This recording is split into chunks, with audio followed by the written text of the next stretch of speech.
Começando mais um videozinho aqui no meu pequeno e humilde canal, beleza? Hoje eu venho trazer um vídeo assim mais histórico hoje, porque muitas vezes eu falo, esse vídeo aqui, esse canal aqui inicialmente era para ser um canal de história, né? Mas eu acabo falando mais de outras coisas. Bem, e eu quero começar esse vídeo, né? Primeiramente, parabenizando todos os afrodescendentes do país. Por quê? Porque hoje é um dia de celebração, um dia de comemoração, um dia de alegria. Caso muitos não saibam, hoje, 13 de março, é o dia que comemoramos a abolição da escravidão do Brasil. Sim, em 13 de março de 1888 foi assinada a Lei Áurea, lei essa assinada pela princesa Isabel, que dava liberdade a todos os escravos do país. Bem, e eu venho aqui rapidamente, né, parabenizar os negros e contar rapidamente algumas coisas, umas coisinhas interessantes, né? Bem, antes de mais nada, eu quero deixar claro que a escravidão do Brasil foi um período, assim, vergonhoso da história do nosso país. Durante 300 anos, negros foram trazidos da África para trabalharem no Brasil como se fosse mula de carga, né? O negro, muitos praticamente nem viam eles como pessoas, e sim como peças para ser escravizadas e trabalhadas. Bem, eu posso dizer que para os padrões daquela época, infelizmente isso era uma coisa normal, não tinha um pensamento que nós temos hoje em dia. E era tão normal daquela época, do Brasil colônia e Brasil império, ter um escravo, que naquela época possuir um escravo era como se possuísse um iPhone Galaxy, né?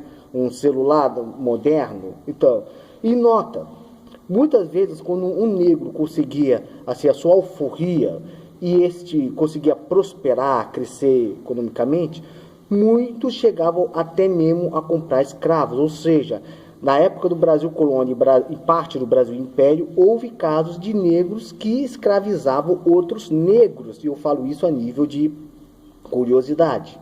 Graças a Deus, essa mentalidade aos poucos foi mudando. A família imperial, desde 1822, ele era a favor de movimentos abolicionistas. Sim, todos os negros que trabalhavam para a família imperial ou eram assalariados e alforriados.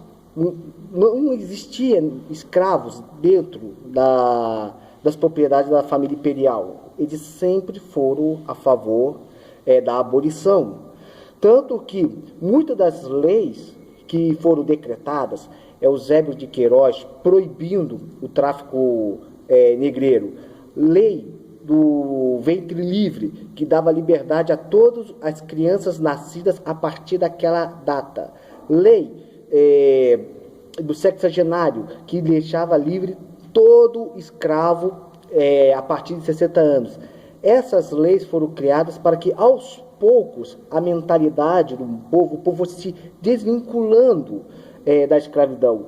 Fora que os movimentos abolicionistas faziam um grande trabalho para a conscientização do povo. E a princesa Isabel participou de muito, ela patrocinava muito desses movimentos, ela promovia jantares, banquetes, em prol de arrecadar fundos para os movimentos abolicionistas. Tem um irmão assoviando aqui perto, cara.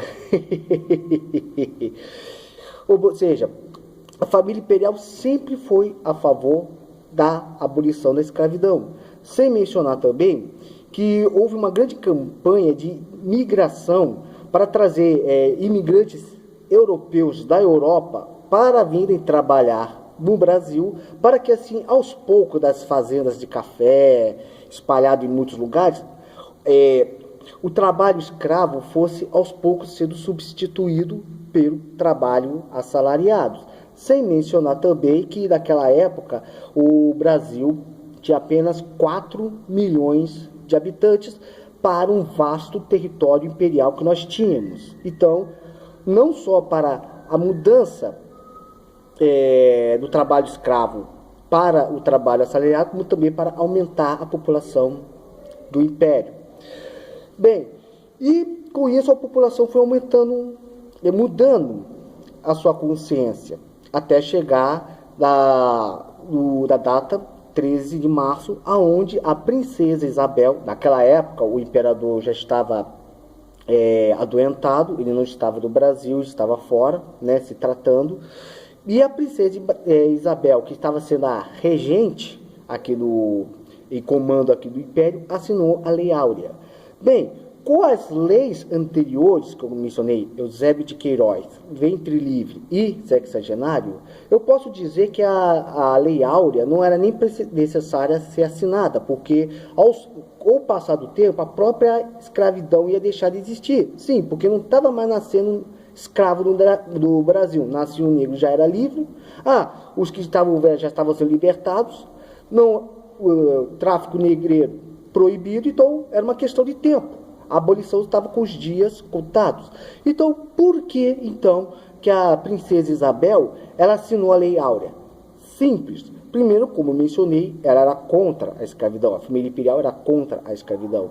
E ela queria conceder terras aos libertos. Ela queria, tinha um trabalho para a alfabetização dos negros. Sem mencionar que o Império tinha projetos para a industrialização do Brasil. O Brasil, da época, era um país agrário.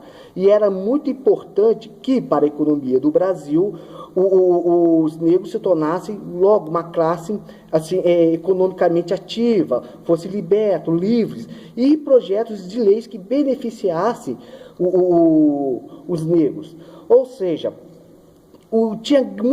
a família imperial tinha grandes projetos em prol dos negros, dos ex-cativos. Aí você me pergunta, mas por que então não aconteceu? Bem, ao contrário do que o seu professor esquerdista ensinou, não, que só libertou e deixou largado, a grande verdade é o seguinte, tinha esses projetos e não foram tirados do papel, porque infelizmente as elites agrárias, né, que se sentiram assim, prejudicadas, porque nós perdemos nossa mão de obra barata e tudo mais, o que acontece? Muitos dessas elites, desses fazendeiros que antes eram monarquistas, do dia para a noite apoiaram a República, né? E auxiliaram os republicanos e os militares do golpe que aconteceria um ano depois, do dia 15 de novembro de 1889. Ou seja, do que a princesa Isabel ela assinou a Lei Áurea, ela também estava assinando o atestado de óbito do Império, infelizmente, por causa daquele maldito golpe da República. E uma coisa que seu professor esquerdista não vai nunca te falar, muitos desses senhores de terras que apoiaram o golpe do 15 de novembro, muitos deles o fizeram com a intenção até de reescravizar os escravos que foram libertos, mesmo que fosse por pouco tempo, né? Graças a Deus isso não aconteceu. Bem, agora eu vou te falar uma coisa. Vocês já repararam que, se você olhar em muitos calendários, para não dizer todos, porque eu não tenho achado, né? O 13 de março não está destacado. Quando você entra no calendário, você vê lá que, dia 1º de maio, aí tá lá em vermelhinho, né? Se não, é claro, se não caiu no domingo, sei lá, tá lá em vermelhinho, 1º de dia do trabalhador. 25 de dezembro, tá lá em vermelhinho, Natal, e aí vai. Aí eu te pergunto, no seu calendário, você está encontrando o 13 de março? Não encontra, não é? Estranho, porque antigamente encontrava. Aí eu te pergunto, e você está vendo a mídia, por acaso, dar um destaque a esse feriado? Porque é estranho, porque na época em que a Lei Áurea foi assinada, foram 3 dias de festa, sendo comemorado por todos, não só pelos negros, não só pela elite, pelos brancos, mas também pelos índios. Toda a população brasileira, naquele dia, celebrou o fim da escravidão, a abolição da escravidão. Aí eu te pergunto, se naqueles dias foi 3 dias direto de festa, por que não está tendo uma comemoração hoje de dia? Por que a gente não está vendo isso sendo propagado? Simples, porque infelizmente nós temos nós temos assim uma classe esquerdista que quer deturpar a nossa história, porque se eles por acaso divulgarem o feriado do 13 de março, fazendo a gente lembrar do 13 de março como deveria ter lembrado, vai ter que lembrar que quem assinou a abolição, que quem deu liberdade aos negros, não foi um negro, não foi um Zumbi dos Palmares da vida, não foi uma Marielle naquela época, não. Quem assinou a Lei Áurea foi uma princesa branca. Aí teriam que dar o rabo a torcer, o braço a torcer, reconhecendo que a família imperial era abolicionista. E muitos professores têm lutado para deturpar a história. Não tem alegado que a família imperial sempre foi abolicionista. Que o império era a favor da escravidão. Mentira, eles sempre lutaram contra. Até mesmo porque na época que a independência do Brasil foi decretada, a Inglaterra tinha colocado o fim da escravidão como um dos requisitos para reconhecer o Brasil como um país livre de Portugal. E a família imperial sempre lutou a favor dos negros. Agora, ao invés disso, o que estão querendo fazer? Tem muitos esquerdistas que estão querendo ignorar o 13 de maio e celebrar o 14 de março. Eu estou falando maio, é março! Março! Eu estou falando maio, é março! Estão querendo ignorar o 13 de março e comemorar o 14 de março. Aí eu te pergunto, o que eles querem comemorar no dia 14 de março? O dia da Marielle Franco. Olha só, aquela mulher que todo mundo, que a mídia enche a porcaria da paciência, dizendo, porque ela era negra, porque ela era mulher, porque ela era lésbica, porque ela lutava. Vocês nem sabiam quem era a Marielle Franco antes dela ser assassinada. E a mídia ainda faz aquela palhaçada de querer relembrar essa história. A Marielle Franco nunca fez porcaria nenhuma pelo Brasil. Nunca fez. Ela foi apenas assassinada. Só isso. E a mídia está querendo transformar ela no Marte. Entendeu? E aí, nota, ela nem... a tonalidade dela nem era tão escura assim, diferente da minha pele. Tá? Ela era mestiça? Sim.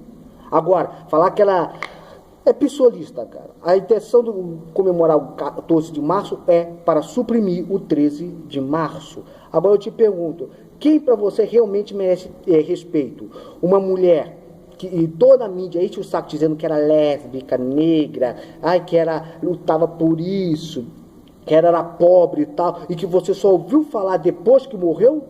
Ou você acha que quem realmente merece respeito era uma princesa branca que pôs o seu reino, o seu império em risco para pôr liberdade aos negros? Se você parar para pensar, eu prefiro 1000 vezes a princesa Isabel. Essa sim é digna do nosso respeito. Bem, esse é o vídeo que eu trago hoje, né?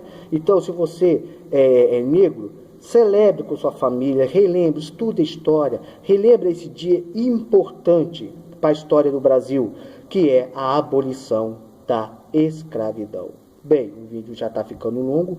Muito obrigado se você me acompanhou até aqui. Se inscreva no canal, aperte o sininho, curte, comente, compartilhe esse vídeo e vamos dar valor à nossa história, vamos dar valor, porque conhecendo melhor a nossa história, nós vamos realmente dar muito mais valor ao nosso país. E nota, enquanto que muitos outros países, né, como os Estados Unidos e países hispânicos, a escravidão, a abolição da escravidão foi conseguida através de derramamento de sangue.